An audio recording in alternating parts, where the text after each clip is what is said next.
राष्ट्रपति नागरिकता विधेयक प्रमाणीकरण नहीं कला बाद नागरिकता विहीन युवा सब काठमांडू में प्रदर्शन कैलक अछि। नागरिकता विधेयक प्रमाणीकरण के मांग करैत करीब 7 दिन से काठमांडू में दबाव दैत आयल ओ सब असंतुष्ट आ निराश बनल छै।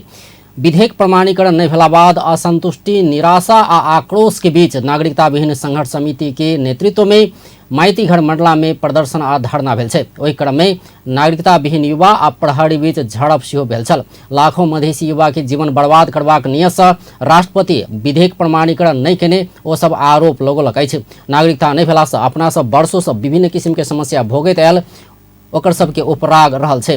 नागरिकता विधेयक दोसर बेर प्रतिनिधि सभा आ राष्ट्रीय सभा से पारित कऽ कऽ राष्ट्रपति भण्डारी समक्ष भेजल गेल छल।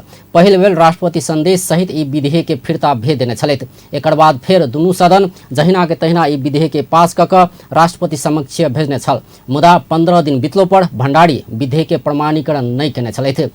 राष्ट्रपति के ई कदम असंवैधानिक भेल कहैत नागरिकता विहीन युवा, सत्ता गठबंधन आ मधेश के दल सब विरोध शुरू कैने छै।